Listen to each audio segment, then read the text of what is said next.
Singkat cerita, tepat pada halaman yang pertama, narator dari novel ini sekarang lebih dulu menjelaskan kepada kita mengenai seperti apakah dua tipe gudang harta karun yang sekarang sebenarnya sudah ada di dalam dunia mereka.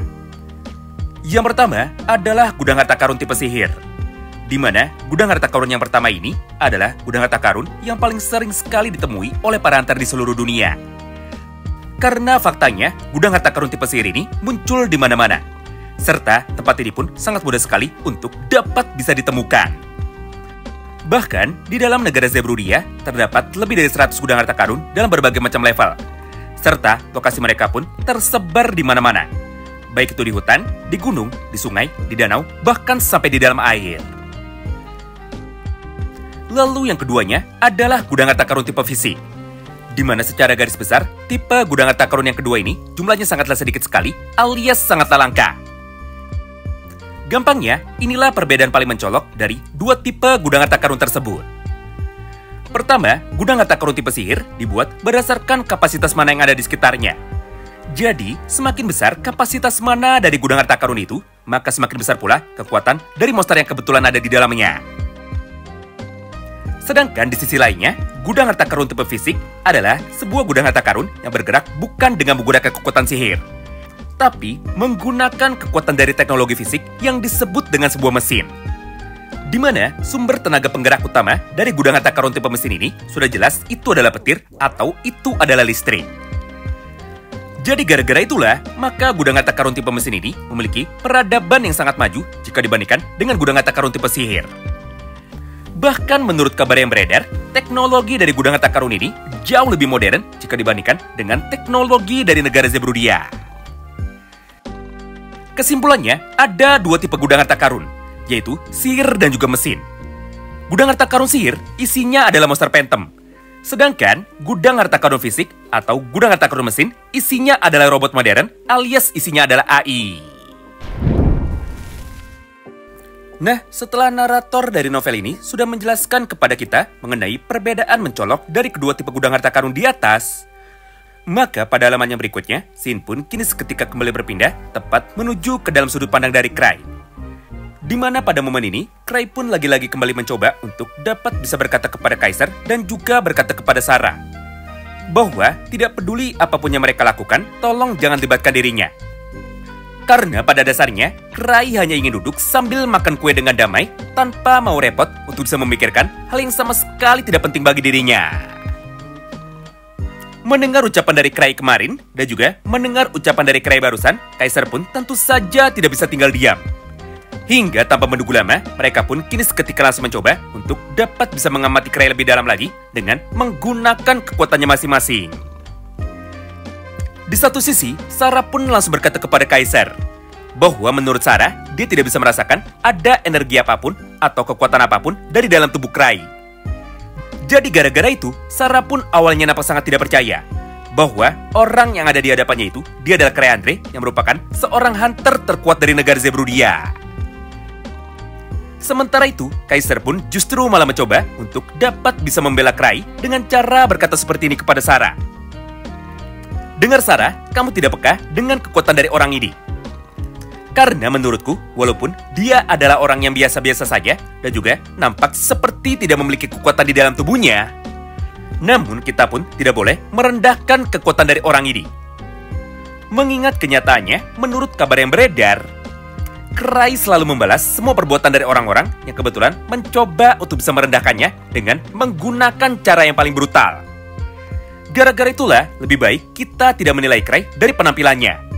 Bisa saja, sekarang level dari kita yang tidak cukup untuk dapat bisa mengetahui sehebat apakah kekuatan dari orang itu. Karena mau bagaimanapun, dia adalah hunter level 8. Dan semua hunter level 8 itu sama sekali tidak ada yang lemah. Mendengar ucapan itu dari Kaiser, Sarah pun kini seketika langsung mengerti. Hingga di saat yang bersamaan, dia pun langsung meminta maaf kepada Cray karena awalnya sempat meragukan kekuatan dari Cray.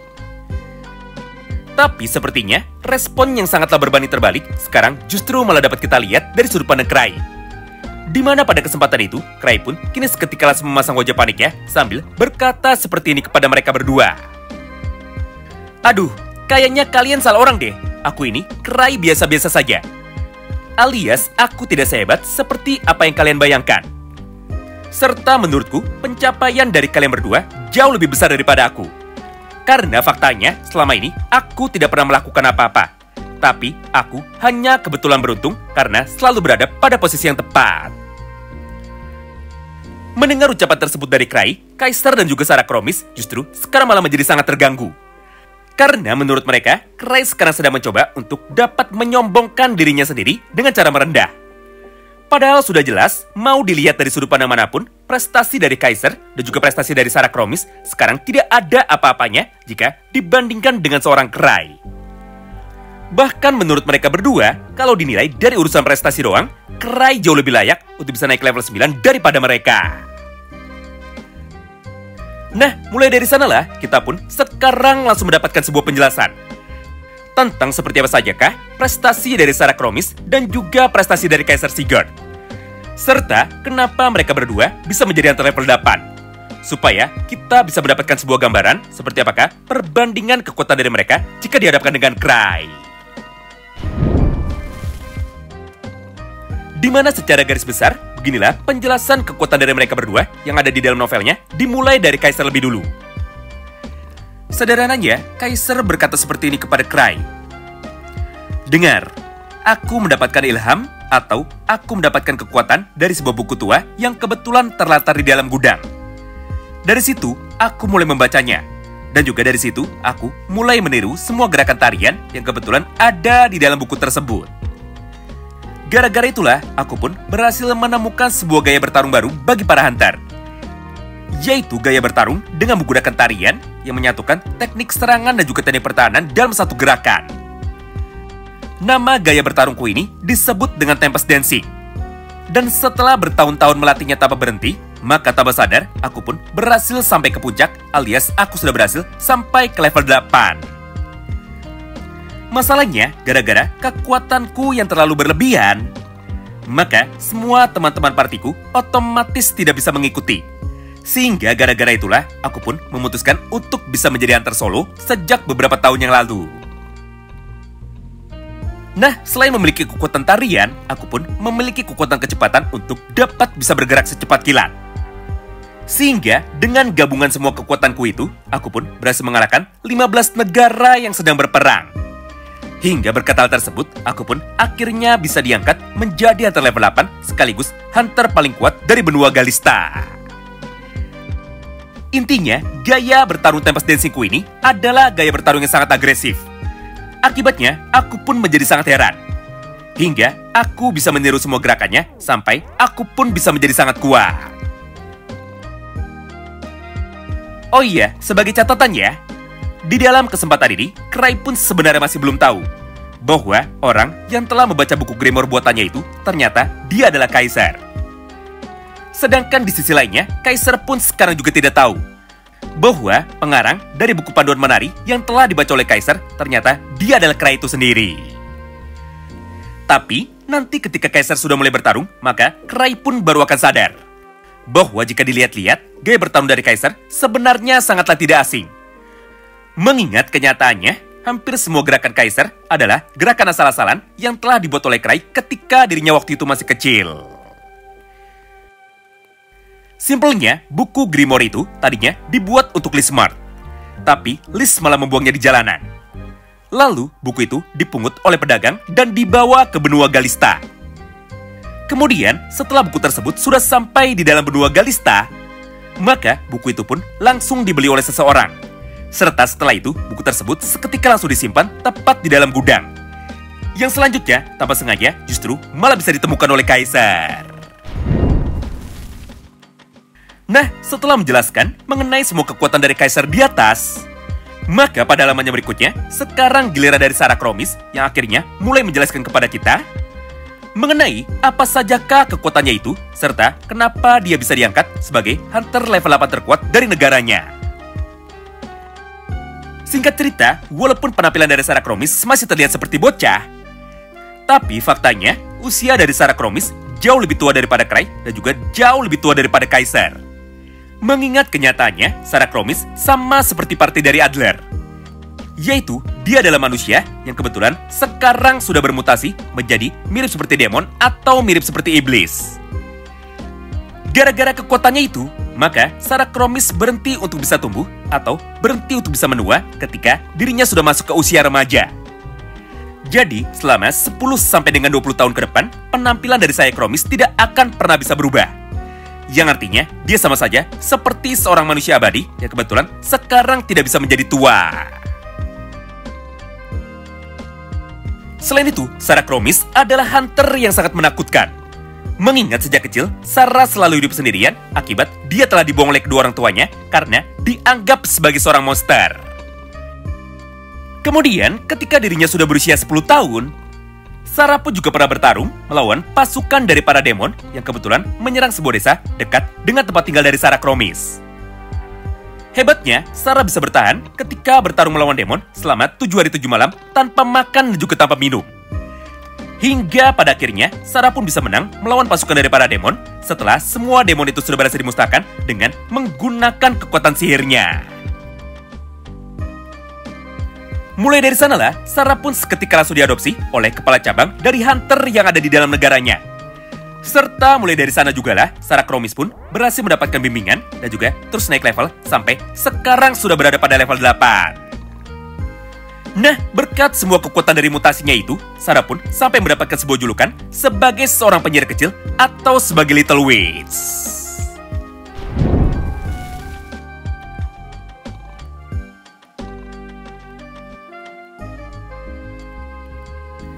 Singkat cerita, setelah melakukan percakapan dan juga melakukan perdebatan seperti di atas mengenai pencapaian siapakah yang jauh lebih hebat di antara mereka bertiga, maka pada momen inilah, Kaiser yang sebenarnya sudah sangat kesal dengan sikap rendah hati dari Krai itu, akhirnya dia pun langsung berkata seperti ini kepada Krai.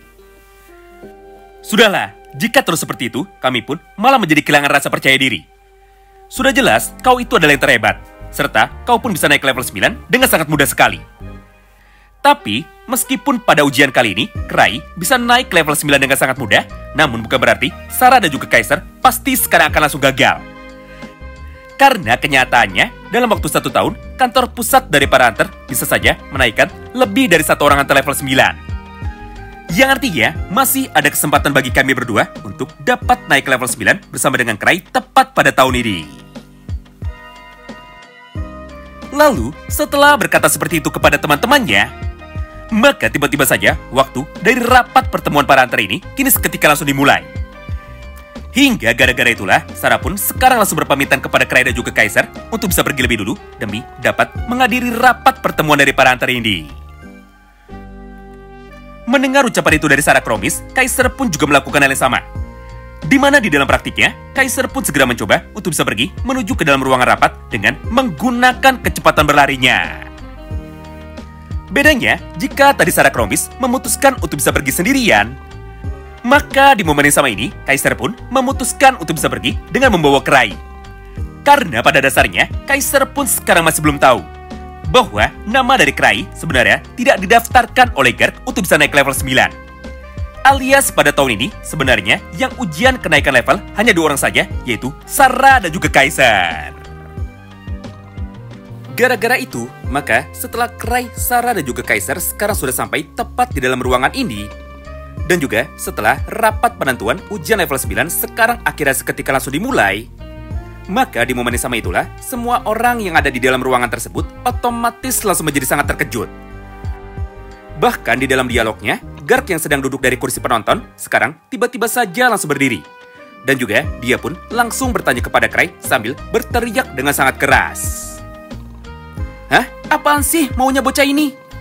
Kemarin disuruh ikut ujian naik level 9, katanya dia nggak mau, serta dia pun banyak sekali alasan. Sekarang giliran aku sudah menunda pendaftaran ujian dari Krai untuk tahun depan. Maka tiba-tiba saja dia pun malah memutuskan untuk bisa ikut rapat dan juga malah menawarkan dirinya sendiri. Padahal tadi pas ketemu, katanya cuma mau jalan-jalan aja. Serta aku pun juga udah bilang kepadanya bahwa alasan aku tidak jadi mendaftarkannya adalah karena ujian tahun ini jauh lebih berbahaya daripada sebelumnya. Tapi meskipun begitu, ternyata aku pun tetap saja tidak bisa mengaturnya dan juga aku pun tidak bisa menebak apa isi kepalanya. Kalau begitu, terserah kau saja atau terserah Krai saja. Karena mau dilarang pun, sekarang semuanya sudah terlambat. Yang jelas, tadi pagi aku sudah bilang kepadamu bahwa ujian tahun ini akan mempertaruhkan nyawa. Jadi dengan begitu, selamat bekerja keras dan juga selamat bersenang-senang dalam ujian paling sulit di dunia dari para hunter. Sementara itu, respon yang sangatlah berbanding terbalik sekarang justru malah dapat kita lihat dari sudut pandang Krai. Di mana pada momen ini, Krai yang nyawanya masih belum terkumpul setelah ditarik dan juga diseret oleh Kaiser menggunakan kecepatan cahaya. Akhirnya, dia pun mulai menoleh menuju ke arah kanan, kiri, atas, bawah, depan dan juga belakang sambil bertanya seperti ini kepada dirinya sendiri. Hah? Hah? Hah? Apaan sih?